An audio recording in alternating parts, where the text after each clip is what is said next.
علیکم اردو دلچسپ کہانیاں میں خوش آمدید۔ رضیہ سلطانہ برصغیر کی پہلی مسلم خاتون حکمران۔ ناظرین، رضیہ سلطان وہ نام جس نے دہلی کی تاریخ بدل دی۔ ایک ایسی بہادر، دانشمند، منصف اور مضبوط عورت جو صرف سلطنت کی شہزادی نہیں بلکہ تاریخ کی پہلی مسلم خاتون حکمران بنی۔ ولادت اور خاندان۔ رضیہ سلطانہ 1205 میں دہلی میں پیدا ہوئیں۔ وہ سلطان شمس الدین التمش کی بیٹی تھیں جو خود غلام سے بادشاہ بنے تھے۔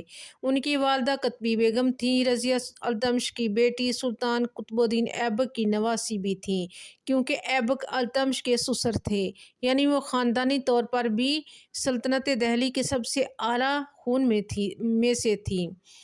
التمش نے اپنی بیٹی کی بیٹوں سے بڑھ کر تعلیم دی۔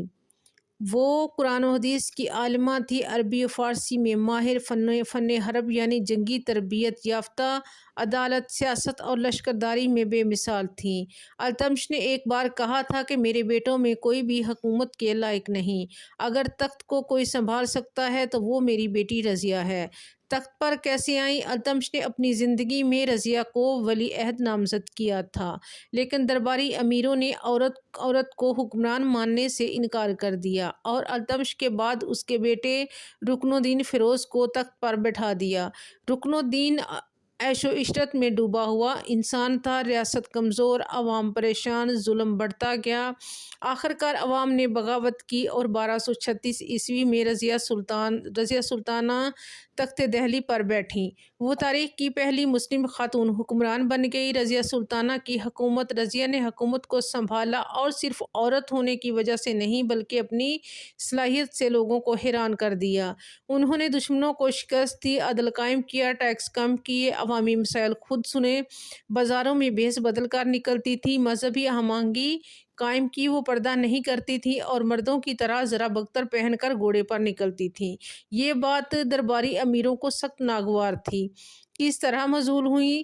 دہلی کے ترک امیروں نے، خاص طور پر خوارزم کے سرداروں میں وہ بغض و حسد کرنے والے وزیروں نے رضیہ کے خلاف سازشیں شروع کیں۔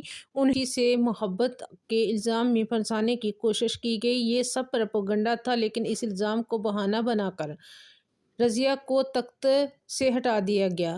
جنگیں اور انجام۔ تخت چھیننے کے بعد رضیہ نے خاموشی اختیار نہیں کی۔ انہوں نے بہتر جنگیں لڑیں، ملک عثمانیہ کے ساتھ اتحاد کیا، دہلی پر دوبارہ قبضہ کرنے کی کوشش کی۔ سازشی امیروں سے کئی معرکے جیتے، لیکن فیصلہ کن جنگ میں انہیں شکست ہوئی۔ وہ اپنے آخری ساتھیوں کے ساتھ بھاگ نکلی۔ کہتے ہیں کہ رضیہ کے پاس اس وقت نہ فوج تھی، نہ کھانا، نہ سہارا۔ ایک مقام پر ڈاکوؤں نے حملہ کیا اور اس دوران رضیہ سلطانہ شہید ہو گئیں۔ سن تھا 1240۔ عمر صرف 35 سال۔ رضیہ سلطانہ کی وراثت۔ رضیہ سلطانہ آج بھی جرأت، حکمت، قیادت اور انصاف کی علامت ہے۔ ایک عورت جس نے پورے مردانہ نظام کو چیلنج کیا اور ثابت کیا کہ قیادت قابلیت کی ہوتی ہے، جنس کی نہیں۔ ان کی قبر آج بھی دہلی کے علاقے ترکمان گیٹ میں موجود ہے۔